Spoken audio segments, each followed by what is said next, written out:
That's what I like to call this, dominant 7 fretboard mapping.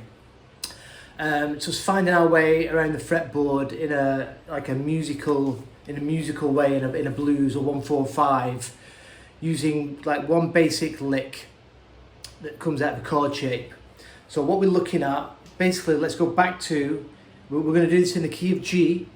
So a 12-bar blues in the key of G. We've got G as our 1 chord. And then up to the 8th fret here, we've got our C, which is our 4. 10th fret D, which is our 5 chord. And we're gonna start with this chord shape.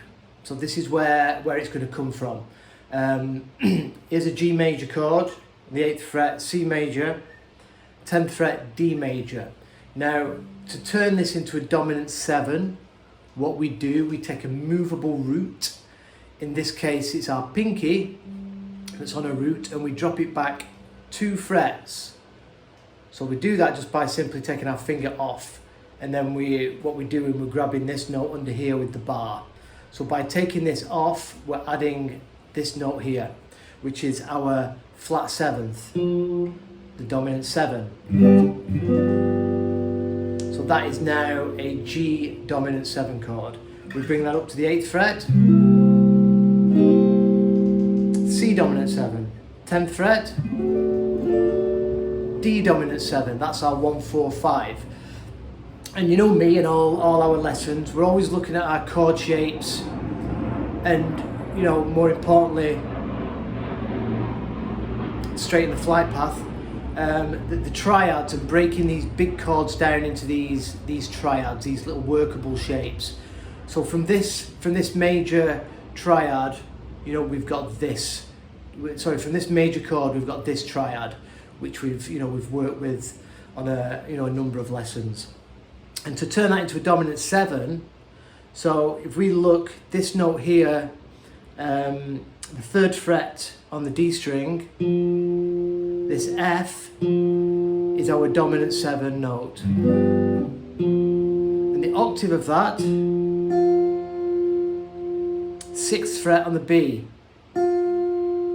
So if we can go back to this triad, G major triad, and add in this dominant 7, this flat 7 here, you've got the dominant 7 triad. And we're going to create a lick, like I did in the intro, like a motif to play straight out of this triad, straight out of this dominant 7 chord.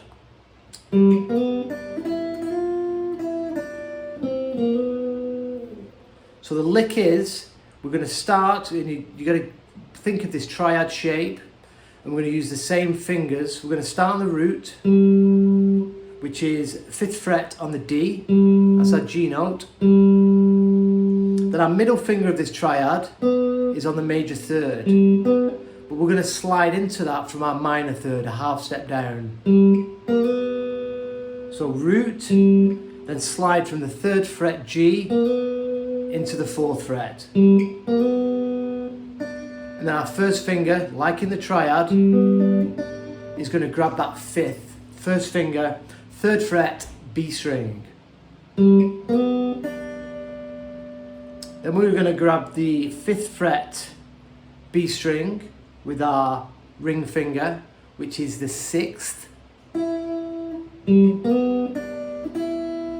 And then slide up to the flat 7, which is the 6th fret of the B. That's our flat 7. So we've played the notes from that triad.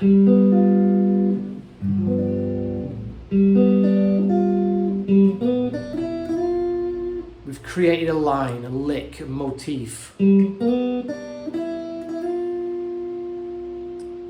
Then after the flat 7, we're going to come back up to the 6th, same finger, then play the 5th again, So we're going to come back up exactly what we did.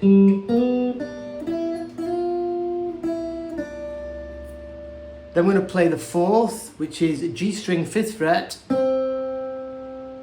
And then straight away, we're going to get our first finger, play the minor 3rd, which is 3rd fret on the G, and hammer in to that major 3rd with our middle finger.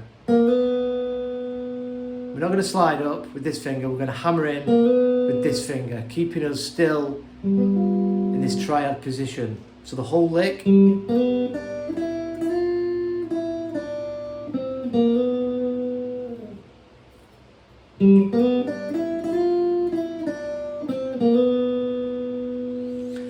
what we're going to do, we're going to move that to the 4 chord, so that's covering the G chord. Now we want the 4 chord, so we're going to do this exact same thing, but we're going to come up to the 8th fret where our C shape is. C triad, C dominant 7 chord, there's the C major triad, there's the flat 7. We're going to do the exact same thing off the 7th fret. So our root, 8th fret, so our root is here on the 10th. So where we started this lick here, we're just going to start it here.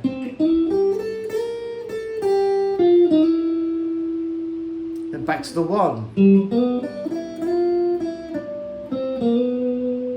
And then you can hear we need the 5 chord. So again, exactly the same lick, but here at the 10th fret.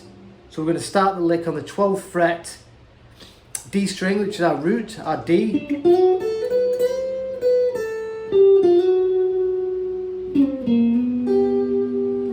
And then we're going to finish off by just quickly going back to the 5 chord.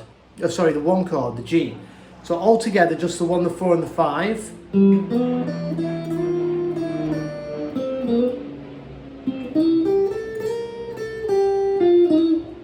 Just turn it up a bit.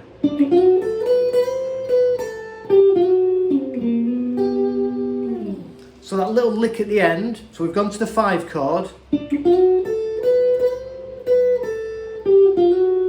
When we've hammered on that major 3rd of the D, we're going to come up and grab the root, which is straight out of our triad, the root.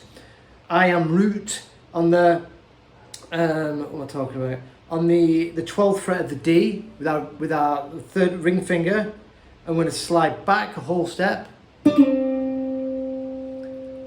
Then first finger, right in position, first finger will already be on the 8th fret of the D, and then we're going to hammer into the 9th fret of the D, and that is our major 3rd for the 1 chord. And then we're going to grab the root right down here, 8th fret of the B string. So that is exactly the same as up here at this position.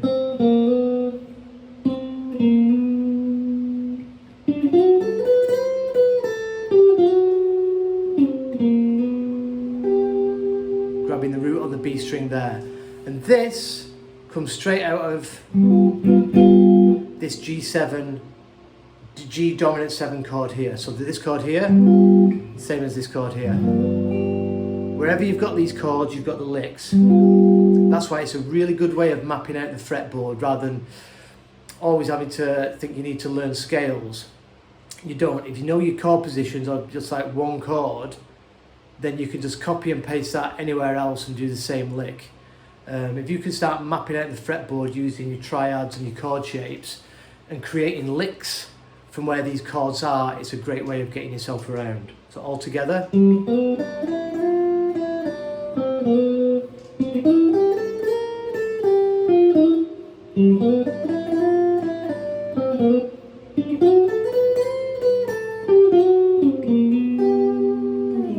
Great little exercise, and I've got, as always, I've got the tabs handwritten.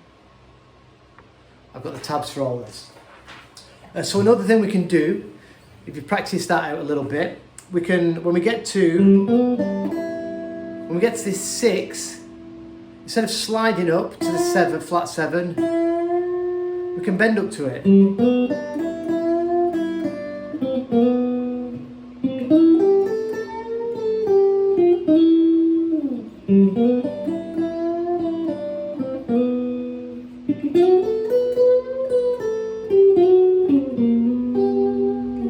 Just to add a little bit more of a blues flavour. Now that's 7. You know, it works and sounds so well because that is a chord tone. That's the note. When we've got this major chord, when we alter it to make a dominant 7, that's the note we expose. So for example, if we did this lick and didn't go up to the flat 7, we just finished on the 6, that wouldn't make any sense. It wouldn't sound right.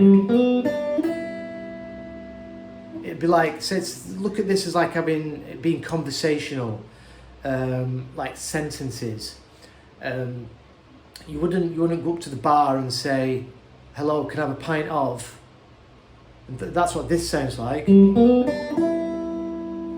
know, it needs something else. It's like, what, you want a pint of what? You know, I want a pint of beer. Can I have a pint of beer? You know, it's a sentence. It makes sense. Whether I'm actually making any sense is another thing. But let's go over this again.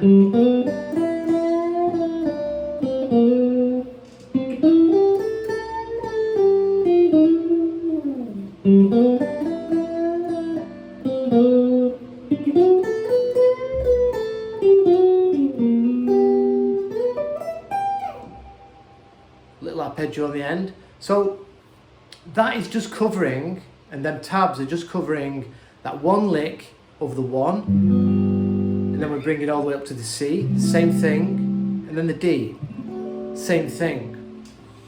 But what we've got, if you don't want to move that around, and I'm going to do another lesson on this, but I'm just going to sort of do a little taste of it here, just so you know where this stuff can go, is we've also got, we've got our 1 chord, that's where we'll start again.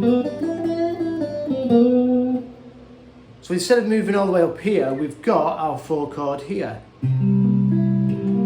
C dominant 7. And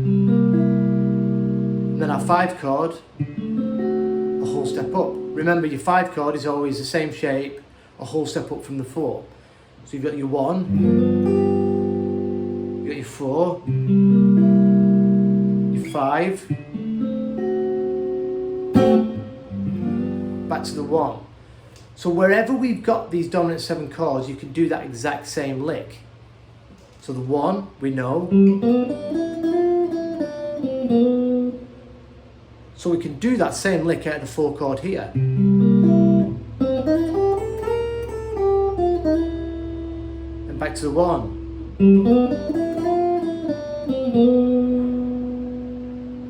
The 5.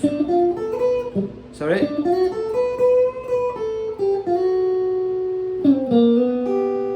Back into our 1. That was all exactly the same notes, the same licks, but just in a different spot. Wherever you've got these chords, you can do these licks.